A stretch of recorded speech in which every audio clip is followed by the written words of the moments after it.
ሰላም ጤና ይስጥልኝ ውድ የተከበራችሁ የቡና ሚዲያና ኮሚኒኬሽን ቤተሰቦች ዓለም አቀፍ ትንታኔ ዘገባዎቻችንን ወደ እናንተ የምናደርስበት ሰዓት ላይ ደርሰናል። አማኑኤል ኃይሌ እስከ መጨረሻው አብሬያችሁ ቆያለሁ። ለዩቲዩብ ቻናላችን አዲስ ከሆናችሁ ደግሞ ሰብስክራይብ ማድረጋችሁንም አትዘንጉ። የአሜሪካ መገናኛ ብዙሃን እንደዘገቡት የፔንታጎን የስለላ ክፍል በእስራኤል በኩል የሚሰነዘረውን የስለላ ስጋት ደረጃ ከነበረበት ከፍተኛ ወደ ወሳኝ ደረጃ ከፍ አድርጎታል። ኤንቢሲ ኒውስ እና ኒውዮርክ ታይምስ ምንጮቻቸውን ጠቅሰው እንደዘገቡት ይህ የደረጃ ለውጥ የተደረገው እስራኤል በአሜሪካ ከፍተኛ የመንግስት ባለስልጣናት ላይ እያካሄደችው ነው የተባለውን ተገቢ ያልሆነ የስለላ እንቅስቃሴን ተከትሎ ነው።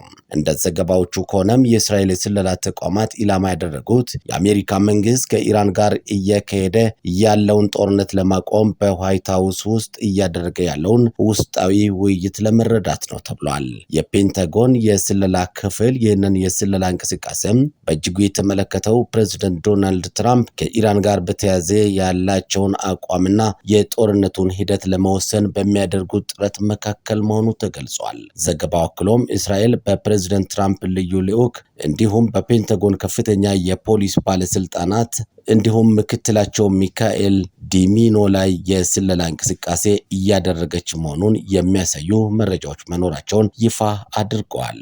አሜሪካና እስራኤል በየካቲት ወር በኢራን ላይ ጥቃት ከመፈጸማቸው በፊት በነበረው የኒውክሌር ድርድር ዋና ተደራዳሪም ነበሩ።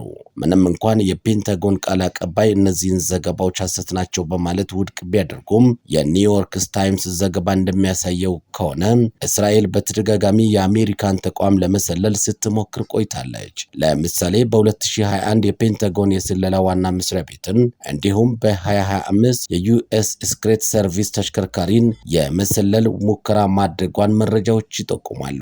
ይህ የደህንነት ስጋት ደረጃ ከፍ ማለት በአሜሪካና በእስራኤል መካከል ያለውን ጥብቅ የስለላና የወታደራዊ ትብብር አጠያቂ የሚያደርግ ሲሆን ሁለቱ ሀገራት በጦር መሳሪያ ምርምርና ልማት ዘርፍ ግንኙነታቸውን ለማጠናከር በሚወያዩበት በዚህ ወቅት የተከሰተ መሆኑን ጉዳዩን ይበልጥ አሳሳቢ አድርጎታል ሲል ዘገባዎቹ አመላክተዋል።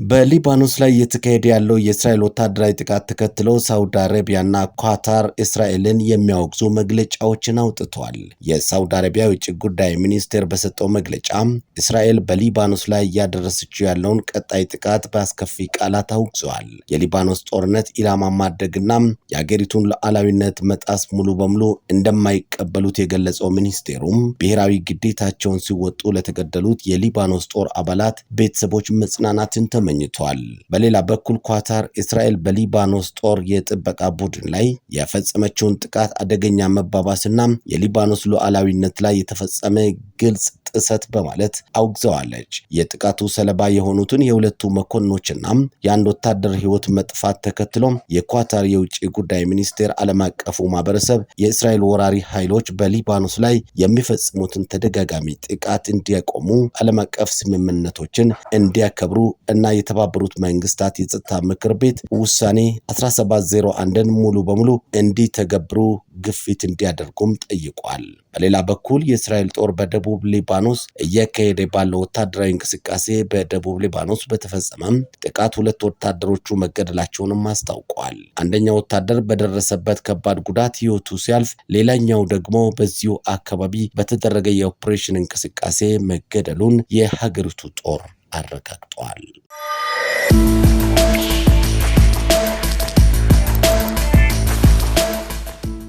በሌላ ዜና በአሜሪካ ኦሃዮ በተከፈተ የተኩስ እሩምታ ሳቢያ 12 ሰዎች ቆሰሉ። በቶሎዶ ኦሃዮ አንድ ታሪካዊ የፌስቲቫል ስነስርዓት ላይ ነው ተኩስ የተከፈተው።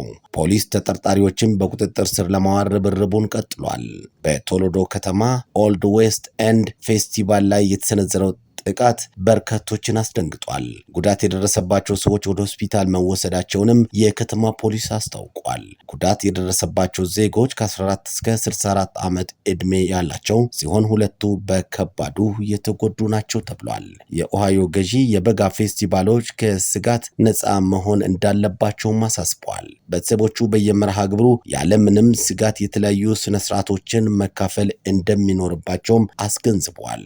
ኦሊድ ዌስት ኤንድ ፌስቲቫል በታሪካዊቷ ቶሎዶ ከተማም ከፈረንጆቹ ሰኔ 6 እስከ 7 የሚደረግ የበዓል አከባበር ነው። ቀጥታ ሙዚቃ፣ ግብይት፣ ድግስና ሌሎች ተግባራትም በፌስቲቫሉ ላይ በየዓመቱ የተለመዱ ተግባራት መሆናቸውን ሲኤንኤን በዘገባው አስታውሷል።